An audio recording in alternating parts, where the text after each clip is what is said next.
Hello बच्चों, आज हम यह दंतरित मुस्कान कविता पढ़ेंगे जिसके रचयिता हैं कवि नागार्जुन। कवि नागार्जुन का जन्म 1911 में हुआ था और मृत्यु 1998 में हुई थी। यह छायावादोत्तर युग के कवि हैं। इन्हें जनकवि या आधुनिक कबीर भी कहा जाता है। इनकी भाषा संस्कृतनिष्ठ खड़ी बोली है, किंतु भाषा सरल है। कविता में प्रश्न शैली का प्रयोग किया गया है। कविता में बिंबों और अलंकारों का प्रयोग भी है। कविता का भावार्थ समझने से पहले कविता के बारे में थोड़ा सा जान लेते हैं। यह दंतरित मुस्कान कविता में छोटे बच्चे की मनोहारी मुस्कान देखकर कवि के मन में जो भाव उमड़ते हैं उन्हें कविता में अनेक बिंबों के माध्यम से प्रकट किया गया है। कवि का मानना है कि इस सुंदरता में ही जीवन का संदेश है। इस सुंदरता की व्याप्ति ऐसी है कि कठोर से कठोर मन भी पिघल जाए। इस दंतरित मुस्कान की मोहकता तब और बढ़ जाती है जब इसके साथ नजरों का बागपन जुड़ जाता है। यह दंतरित मुस्कान, दंतरित यानी छोटे छोटे दांतों वाली, जैसे आप देख रहे हैं इस चित्र में क्या है, एक बच्चा जो कि मुस्कुरा रहा है, उसके छोटे छोटे दांत निकले हुए हैं जो कि बहुत ही सुंदर लग रहे हैं। आइए अभी हम कविता की ओर बढ़ते हैं। यह दंतरित मुस्कान, इसमें कवि लंबे समय से बाहर रह रहा है और वो लंबे समय के बाद जब आता है तो वह अपने एक छोटे से बच्चे जिसकी उम्र हो सकती है 9-10 महीने, उस छोटे बच्चे को देखता है जो कि जब हंसता है तो उसके छोटे छोटे दांत दिखाई देते हैं। जब वो उन दांतों के साथ जब हंसता है तो उसकी जो छोटे छोटे दांतों वाली मुस्कान बहुत ही प्यारी लगती है। उन्हें देखकर ही कवि कहता है कि तुम्हारी यह दंतरित मुस्कान मृतक में भी डाल देगी जान। कवि कह रहा है क्या कि तुम्हारी जो ये छोटे छोटे दांतों वाली मुस्कान है वह मृतक यानी मरे हुए व्यक्ति में भी डाल देगी जान, जान डाल देगी। अर्थात जो व्यक्ति मरे हुए व्यक्ति के समान होगा उसमें भी जीने का भाव आ जाएगा। एक नीरस व्यक्ति भी सरस हो जाएगा। धूली धूसर तुम्हारे ये गात, छोड़कर ताला मेरी झोपड़ी में खिल रहे जल जात। उस बच्चे के धूली धूसर यानी धूल से भरे हुए, धूल से सने हुए, गात यानी शरीर। उस बच्चे का धूल से सना हुआ शरीर देख कर के कवि कह रहा है कि जो तुम्हारा धूल से सना हुआ शरीर है उसे देख कर के ऐसा लगता है मानो छोड़कर ताला मेरी झोपड़ी में खिल रहे जल जात, की तालाब को छोड़ कर के मेरी झोपड़ी में, मेरे ही घर में क्या हो गए हैं, जलजात खिल गए। जलजात यानी जल में उत्पन्न। यहाँ पर जलजात का अर्थ है कमल, यानी कमल क्या हो गए हैं, तालाब छोड़ कर के उसकी झोपड़ी में खिल गए हैं। परस पाकर तुम्हारा ही प्राण पिघलकर जल बन गया होगा कठिन पाषाण। आगे कवि कह रहा है कि परस पाकर यानी स्पर्श प्राप्त करके, क्या तुम्हारे ही प्राणों का, तुम्हारे प्राणों का स्पर्श प्राप्त करके पिघलकर जल बन गया होगा कठिन पाषाण। जो कठिन पाषाण है, कठोर पत्थर है, वो कैसा हो गया होगा, पिघल करके जल बन गया होगा। इसका कहने का तात्पर्य ये है कि कठिन पाषाण यानी कठोर पत्थर जैसे कठोर हृदय वाले व्यक्ति भी क्या हो जाते हैं, पिघल करके जल जैसे सरस या भाव युक्त हो जाते हैं। तो जिन व्यक्तियों में कोई भाव नहीं है, जो भावहीन है, वो भी एक बच्चे की मुस्कान देख करके भाव युक्त हो जाते हैं, सरस हो जाते हैं। से पहले आप ये कठिन शब्द देख लीजिए। धूली धूसर, धूल से सने हुए, जलजात जल में उत्पन्न। यहाँ पर कमल है, जलजात का अर्थ कमल का एक पर्यायवाची जलजात भी है।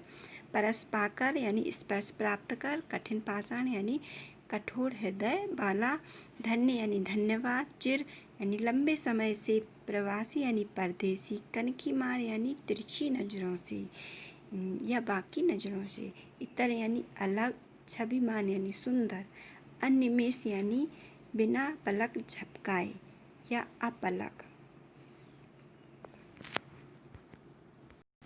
अब हम आगे बढ़ते हैं। कवि आगे कह रहा है, छू गया तुमसे कि झरने लग पड़े शेफालिका के फूल, बांसता खी बबूल। कह रहे हैं क्या कि जो कोई भी तुमसे छू गया वो क्या हो गया, उससे शेफालिका की तरह फूल झड़ने लगते हैं। वो चाहे बांस जैसा हो या फिर बबूल के जैसा हो। बांस जो कि जिसमें कि फूल नहीं होते हैं और बबूल जिसमें कि कांटे भरे हुए होते हैं, ये दोनों ही प्रतीक हुए भावहीन व्यक्तियों के। और शेफालिका का फूल जो कि शेफालिका होता है कि उसको जरा सा भी छुओ तो उसके फूल क्या है, झड़ने लगते हैं। तो यहाँ पर शेफालिका हुआ भावों से भरा हुआ व्यक्ति और बांस या बबूल हुआ एकदम कठोर निर्दयी व्यक्ति।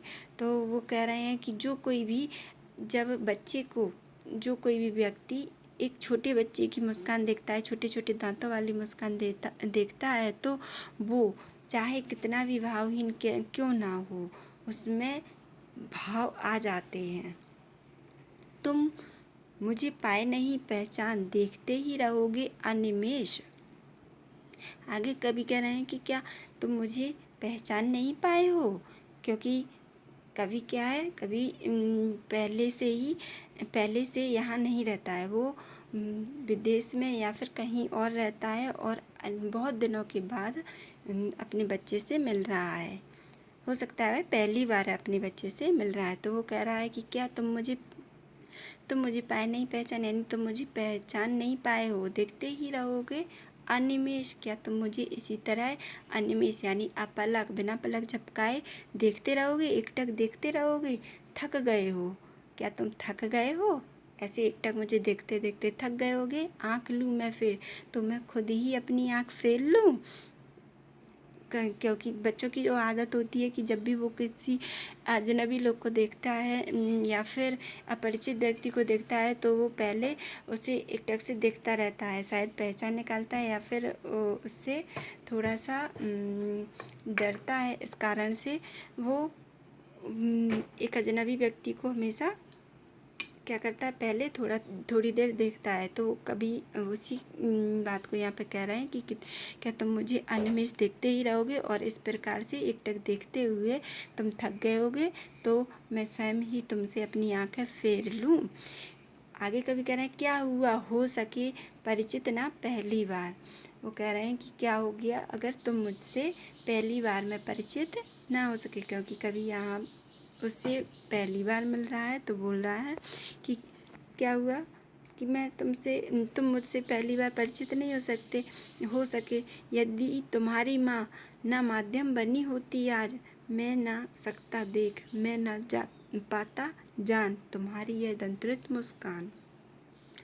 तो वो उसकी माँ का धन्यवाद करते हुए कहना चाहते हैं क्या कि अगर तुम्हारी माँ आज माध्यम नहीं बनी होती तो मैं तुम्हारी ये मुस्कान नहीं देख पाता और मैं तुम्हें जान भी नहीं पाता।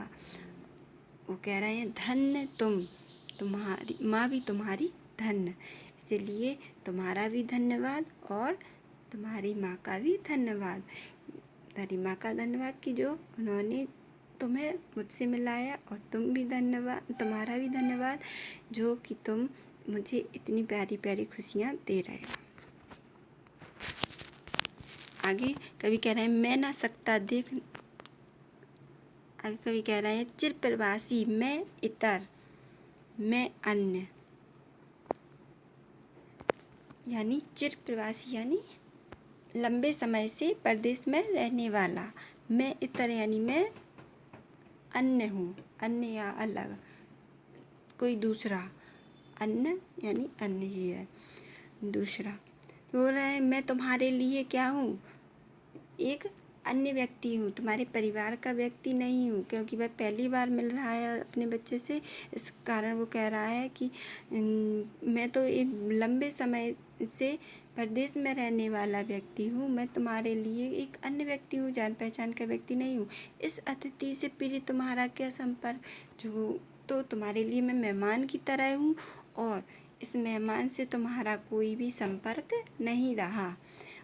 उंगलियां माँ की ही कराती रही हैं मधुपर्क, और तुम्हारी माँ की उंगलियां ही तुम्हें मधुपर्क यानी शहद का पान कराती रही हैं। यहाँ पर मधुपर्क का अर्थ केवल शहद का पान नहीं लिया गया है, यहाँ पर बच्चे को भोजन कराना भी इसका अर्थ है कि उसकी क्योंकि वह अपनी माँ के साथ ही रहता है, तो उसकी माँ ही उसे अभी तक दूध पिलाना या फिर पंचामृत पिलाना या फिर कोई भी भोजन कराना, वो सब उसकी माँ ही कराती रही है। तो वो कह रहा है उंगलियां माँ की कराती रही हैं मधुपर्क। देखते तुम इधर कनखी मार और होती जबकि आंखें चार। अब आप लोगों ने देखा होगा कि जब बच्चे किसी व्यक्ति को पहली बार देखते हैं तो पहले तो वो एकटक देखते रहते हैं, और जब क्या है वो थोड़ा सा उससे शर्माते हैं या फिर उससे डरते हैं, तो वो क्या करते हैं कि उसको चुपके से देखते हैं, किसी दीवार के पीछे चिपका रहे या किसी भी चीज़ के पीछे चिपका, अपनी माँ के पीछे या फिर उसके जान पहचान के लोग जो होंगे उसके पीछे से चिप करके तिरछी नज़रों से देखते हैं। कभी कभी कुछ बच्चे अपने हाथों से ही अपना मुँह ढक के तिरछी नज़रों से देखने लगते हैं। तो उसी को वो कह रहा है कि देखते तुम इधर कनखी मार। तो वो कह रहा है क्या कि जब तुम यहाँ पर यानी मुझे देखते हो, कैसे कनखी मार तिरछी नज़रों से देखते हो, तो क्या होता है और होती हैं जबकि आंखें चार। तो और आंखें जब चार हो जाती हैं यानी वो कवि की आंखें और उस बच्चे की आंखें जब मिलती हैं, तो क्या होता है, तब तुम्हारी दंतुरित मुस्कान मुझे लगती बड़ी ही छविमान। तो जो बच्चे की दंतुरित यानी छोटे छोटे दांतों वाली मुस्कान है, वो कवि को बहुत ही छविमान यानी सुंदर लगती है। कवि कहना चाहता है कि जब बच्चे की जो मुस्कान है, छोटे छोटे दांतों वाली जो मुस्कान है, उसमें उसकी नज़रों का तिरछापन भी जुड़ जाता है, तो उसकी मुस्कान का सौंदर्य और अधिक बढ़ जाता है। उम्मीद है आप लोगों को यह कविता समझ में आ गई होगी। धन्यवाद।